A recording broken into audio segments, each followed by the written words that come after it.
Hello students, today we are continuing with the chapter How do organisms reproduce? In the previous video, we had learned about the different ways of asexual reproduction. Today, we are going to learn about sexual reproduction in flowering plants. Children, if you remember, in 9th standard, we had learned a lesson, Diversity in Living Organisms, where you had learned about the 5 kingdom classification and how kingdom Plantae is divided into 5 divisions. Just to recall it, okay. Plant kingdom is divided into 5 divisions: Thallophyta, Bryophyta, Pteridophyta, Gymnosperms and Angiosperms. Thallophyta are the simplest plants, in which the mode of reproduction is also very simple, fragmentation, as we have learned in asexual modes of reproduction. Bryophyta and Pteridophyta are little advanced plants with spore formation as a mode of reproduction. This is also learned in the previous video. Gymnosperms and Angiosperms undergo sexual reproduction. In Gymnosperms, the way of reproduction is by production of male and female cones. But in Angiosperm, that is the most advanced plants, they have flowers as a reproductive organ. So today we will be learning about the parts of the flower and how does reproduction happen in the flowering plants. Okay? If you look at a flower, there are 4 whorls present here. You see the parts of the flower here. You can see 4 different parts of the flower separated with the male reproductive organ, the female reproductive organ, the sepals and the petals. So this flower appears in its plant body in the later part of its life cycle. When the plant grows, only the vegetative parts are there, that's the stem, root and leaves. Later on in its reproductive cycle, the flower appears and it is ready for reproduction and production of fruits and seeds. Okay? So if you observe the typical flower, it has 4 whorls which are arranged in a platform which is called as the receptacle. You can see here, this is a receptacle of the plant. It's also called the thalamus, and the stalk of the flower is called as a pedicel. And on this thalamus or the receptacle, the 4 whorls are arranged. The 4 whorls, which are the 4 whorls of the flower? The first one is the calyx, or it's called as a sepal. The second whorl is a petal or the corolla. The third one is the stamen or the androecium, and the fourth one is called as the carpel or the gynoecium. So usually we say the 4 whorls are calyx, corolla, androecium and gynoecium, or we can say it as sepals, petals, stamens and carpels. These are all arranged on the platform here, that's called as the thalamus or the receptacle. Okay, this is the longitudinal section of a typical flower. If you cut the flower longitudinally, you can see all the whorls very clearly. You can see the sepals here, then the petals, the androecium, that is a male reproductive part, and the gynoecium, which is a female reproductive part. Okay? Now children, when in the flower, if both stamens and pistil is present, it's called as a bisexual flower. But some flowers will have either stamens or the pistil. Such flowers are called as unisexual flowers. You know, so you can see in this picture, both the stamen and the pistil is present in the same flower. So it's called a bisexual flower. Here you can see they are present in different flowers. The stamen is in one flower and the pistil is in another flower. Such flowers are called as unisexual flowers. Okay. This is to make it more clear, you can see. This is a bisexual flower, you can see. This is a plant in which the flower is having both the male and female reproductive part in the same flower. The blue represents the male part and the pink represents the female part. Both are present in the same flower. That's a bisexual flower. Okay. Now in unisexual flower, you can see it may be present in 2 different flowers of the same plant. This is the same plant, but the female reproductive part is present in one flower and the male reproductive part is present in the another flower, but it is present on the same plant. Such type of unisexual flowers are called as monoecious. It's called a monoecious plant. The same flower, the same plant has male flowers and the female flowers. But there are plants where you have the male and female flowers itself in different plants. So they are called as dioecious. You have a male plant bearing the male flower and you have the female plant bearing the female flower. So these 3 pictures are depicting unisexual flowers, whereas this is a bisexual flower. Okay. So if you ask the difference between unisexual and bisexual flower, unisexual flower, stamens are present in male flowers and pistil is present in the female flower. Whereas in bisexual flower, both stamens and pistil are present in the same flower. In unisexual flower, they may be either monoecious or dioecious. Whereas in bisexual flower, it's called hermaphrodites. Since both the sexes are present in the same flower, it's called as a hermaphrodite. And examples, lily, rose, hibiscus, sunflower, tomato, mango, these are all unisexual flowers. Coconut, papaya, watermelon, pumpkin, maize, cucumber, these are all examples having bisexual flowers. Okay? Okay. Now coming to the male reproductive part of the flower, that is the stamen. If you look into the structure of the stamen, it's made up of two parts. You've already learned it in lower classes. It's made up of a stalk-like structure called as a filament, and this is the head-like structure called as the anther. Anther and filament are the parts of the stamen. If you see the female reproductive part, it's made up of three parts: the stigma, style and ovary. Okay, stigma, style and ovary are the three parts of the carpel. Carpel is also called as a pistil. Okay, and inside the ovary you can see the ovules. Okay, now here inside the anther you have the pollen grain, and anther is attached to the filament. Okay, so if you see this, you can see this picture here. This is the filament and these are the anthers, and inside the anther you have the pollen grains. It's just like the dispersal of seeds occur when the seeds become mature. So here also when the anther mature, the pollen grain inside matures, the anther breaks and the pollen grains can be seen outside like that, stuck to it.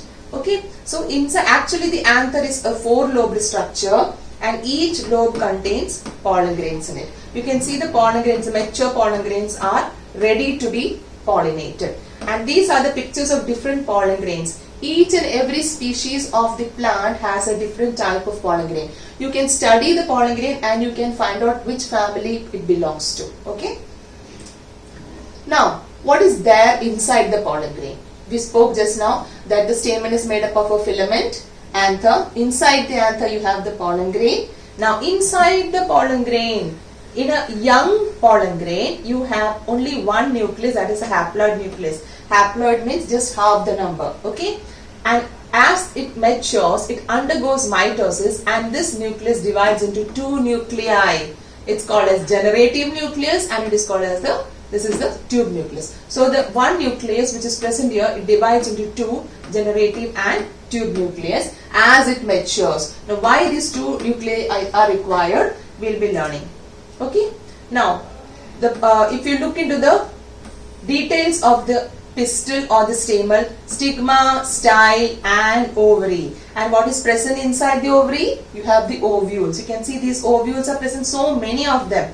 But look at this flower, children. Look at this one. Female reproductive part. This is the ovary and you have only one ovule.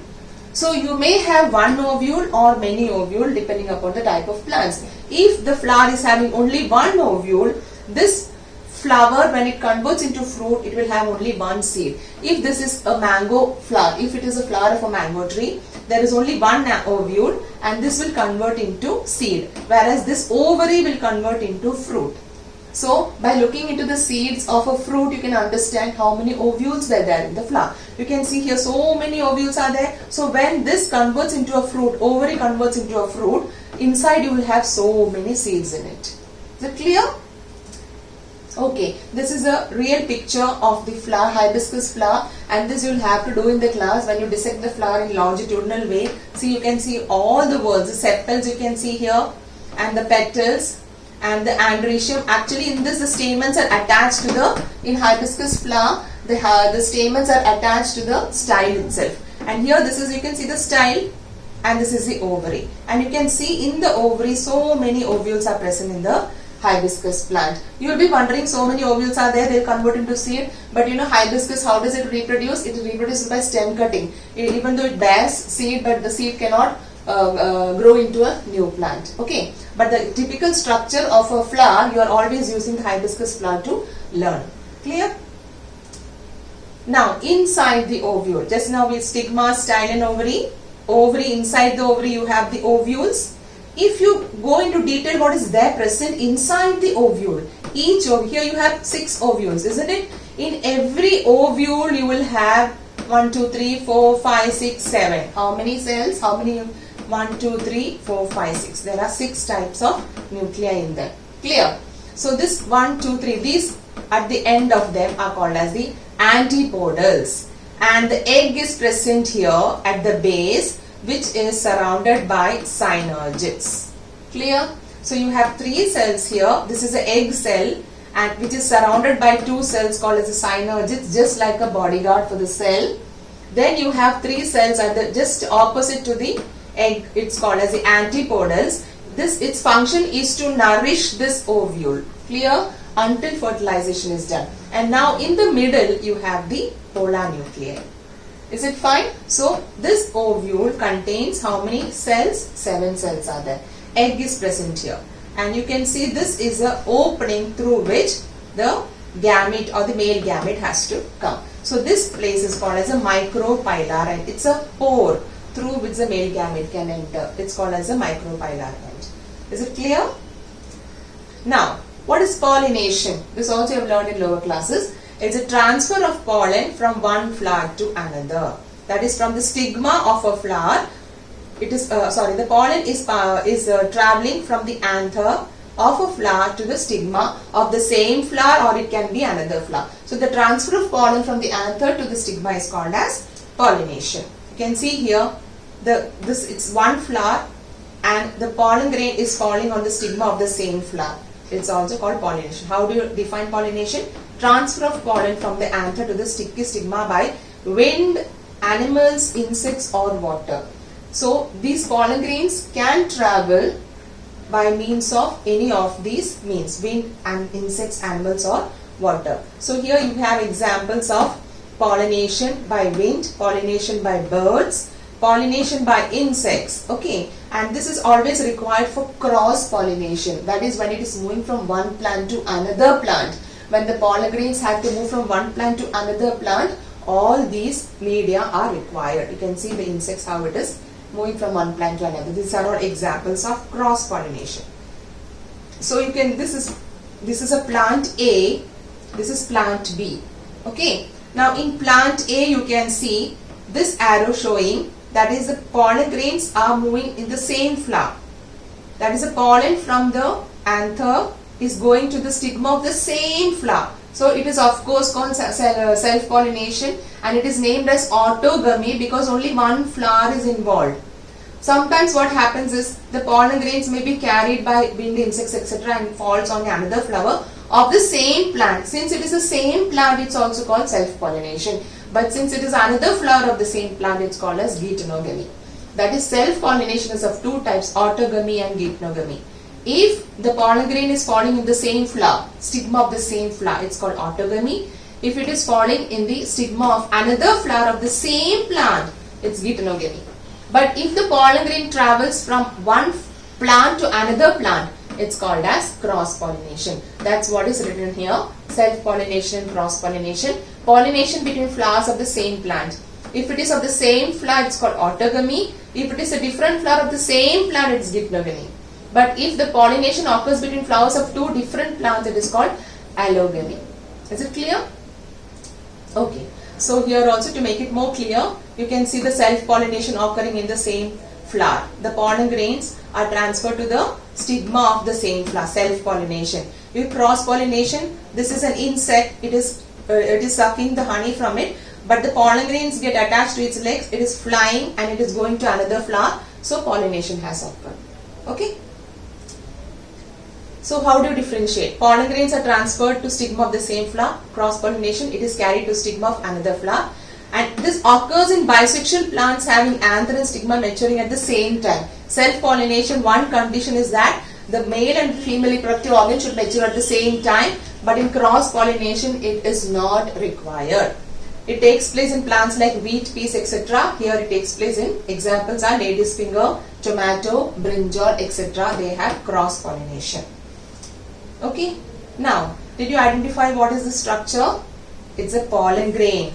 We had already told that the haploid nucleus divides into 2. That is a generative nucleus and a tube nucleus. Okay. So this one which you see, this is a tube nucleus, and this is a generative nucleus which has again undergone division, and these are the male gametes. Understood? So This is a tube nucleus and this is a male gamete which is formed from the generative nucleus. So why does it happen? After pollination, when it falls. See, after pollination, when it falls on the stigma, you can see these two nuclei, children, and see the tube nucleus. The pollen tube is formed. It is going towards the ovary. So you have learned about this in the endocrine system. That is, why do the pollen tube grow towards the ovary? Because of the chemotropism. You remember we have learned in the last chapter. So here, as soon as the pollen grain falls here, the tube nucleus, it helps in producing the pollen tube, and behind it the two male gametes will be coming. Is it clear? So after pollination, the next step is the growth of the pollen tube towards the ovary to carry the two male gametes. Okay, see here.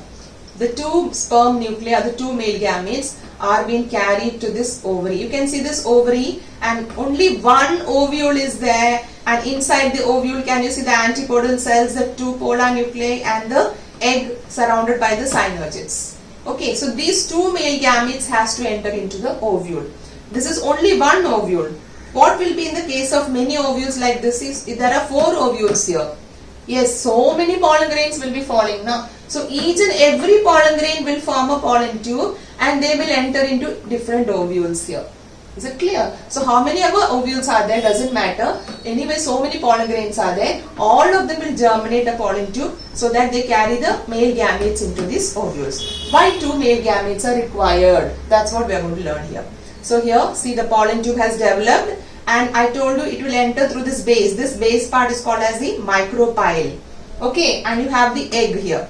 So first male gamete, what happens to the first male gamete? It will fuse with the egg. You can see the surrounding synergids are not there here. As soon as this one male gamete enters, the synergids will disintegrate and this will fuse with the egg to form the zygote. That process is called syngamy. Clear? What happens to the second one? The second male gamete will go and fuse with the polar nuclei. In the center you have the polar nuclei. So that will fuse and it will form a triploid nucleus.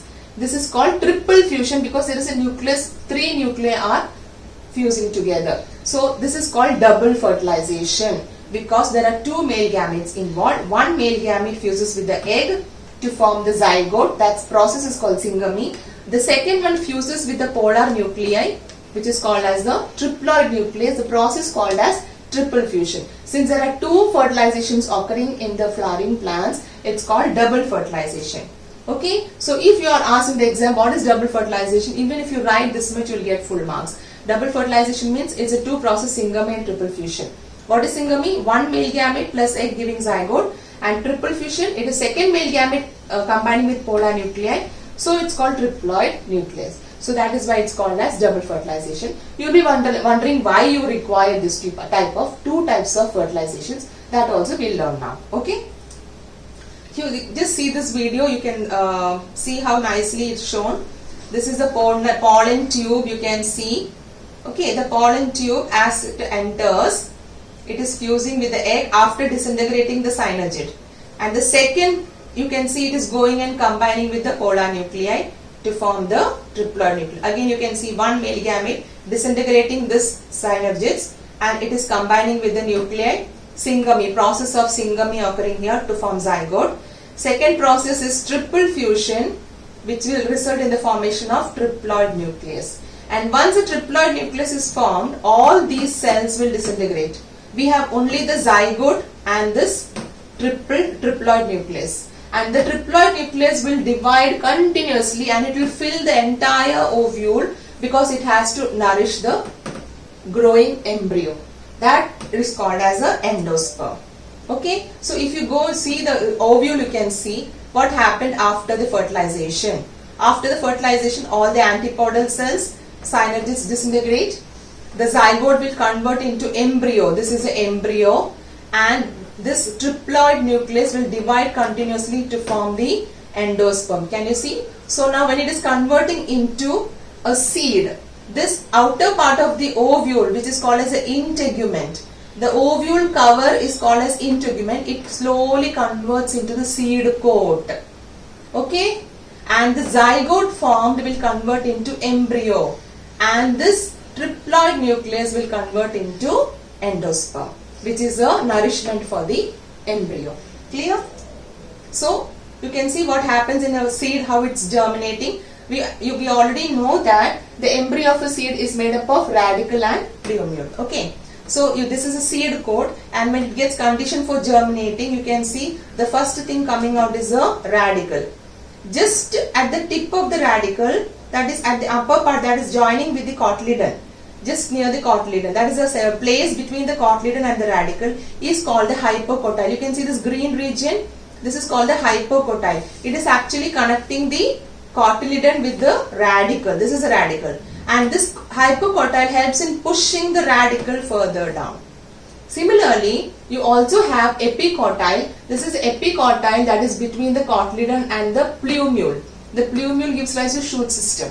Okay, so epicotyle helps in pushing the plumule and making the plant grow upward. So epicotyle is present between the cotyledon and the plumule, whereas hypocotyle is present between the radicle and the plumule. You can see how it is growing.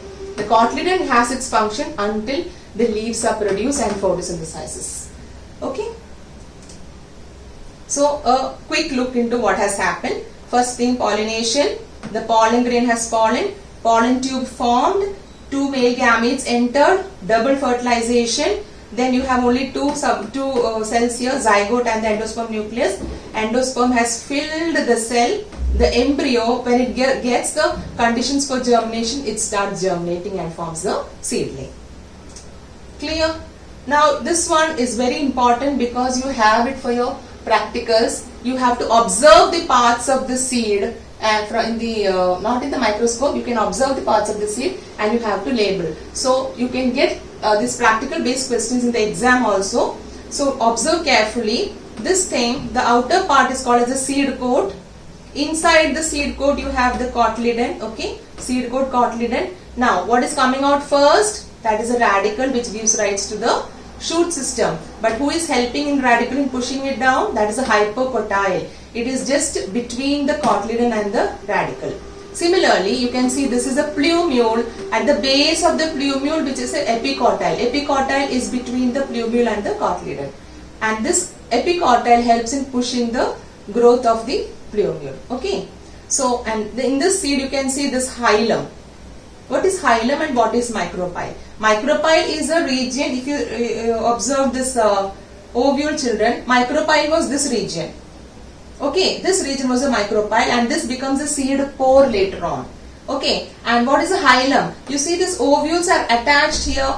Ovule is attached to the ovary. So that attachment region is called as the hilum. This ovule was attached to the ovary in this hilum. This will remain as a scar. You have seen the scars, the seeds. That is a hilum. Just near that you can see the micropyle, which was the entry of the through which the gametes entered. But this becomes a seed pore, so that when the seeds absorb water through this micropyle, it will start germinating. So to quick review of this, embryo is actually made up of cotyledons and the embryonic axis. Embryonic axis means it's plumule. Then you have you can see the plumule, then point of attachment of the cotyledon, then you have the hypocotyle and then the radicle. It is in order like this. Okay, that is what embryo is made up of. Clear? So just see how nicely you can see the hypocotyle. See the hypocotyle, the radicle giving rise to the root system. Okay, and then you can see here the plumule, and then this is the plumule which is giving rise to the shoot system. Just at the base of the plumule you had the epicotyle. Is it clear? So this is how the germination occurs. Until the leaves are produced, the nourishment was done by the cotyledons. You can see the cotyledons. Again the hypocotyle, radicle, and then as it moves up the plumule, at the base of the plumule you have the epicotyle. This is a cotyledon. So here you will have the epicotyle, then plumule, and then the growth of the shoot system. Clear? Okay. So let us just do some review let me see whether you have understood or not. Name the following. So you just note down, just write the answers in your book of these questions. Pause the video, write the answers, and then check your answers. Okay. So what's the first one? 4 whorls of the flower, sepal, petal, pistil and stamen. You can also write it as calyx, corolla, androecium and gynoecium. Parts of the stamen, it's anther and the filament. Parts of the pistil, it's a stigma, style in the ovary. Location of the female gamete, it's in the ovule inside the ovary. And what is the location of the male gametes? Of course, it's inside the pollen grains. Process of fusion of egg and male gamete, what is this process called as? Syngamy. Okay, and what is the process of the fusion of male gamete with the polar nuclei? It's called as triple fusion. What is the result of syngamy? Zygote. Result of triple fusion is triploid nucleus. Now, you just observe this picture and answer them. What is type of pollination you see? Here also you can pause, guess your answer and then go for the answer. A is self-pollination, autogamy in the same flower. B is self-pollination, geitonogamy, different flowers of the same plant. Third one, of course, it is cross-pollination from one flower to another. Now, what is the significance of the double fertilization? This is one of the questions usually asked in the exam. Why is it required? We have just seen that. So remember this flow chart. One male gamete fuses with the egg to form zygote. It forms embryo, and embryo will form a new plant, of course. But what is why the second fertilization is required? Because the second fertilization results in the triploid nucleus, which develops to form the endosperm, which is required for the nourishment of this embryo. Okay, so remember this always. You have to include both this when this type of questions are asked. Now write down two important conclusions from the picture given below. Think a little bit and then try to recall what I have taught you. I think you will get the answer. Okay, so what is shown? They have shown a flower and a fruit, and they have specifically shown the seed and the ovule. So of course, what's the answer? After fertilization, the ovary converts into fruit. This fruit has come from the ovary, and the ovule converts into the seed. And the number of ovules in the ovary determines the number of seeds in the fruit. How many ovules are there? That many seeds will be there in the fruit. Okay. Now this is a practical based questions asked. You can identify this part. They have asked this part A. So here also you can just pause the video, write down your answers and then check your answers. Okay. So A is epicotyle. This is epicotyle. If this part was asked, you could have written plumule. It is this part, this epicotyle, because it is connecting the cotyledon with the plumule. Okay. This one, it is a seed coat. It's easy. Okay. And D is also very easy. It's a cotyledon. B, see the last part. This is a radical. If they had asked this part, you would have written hypocotyle. Okay. So children, I hope you have understood it very well. So always remain curious and keep learning. Thank you.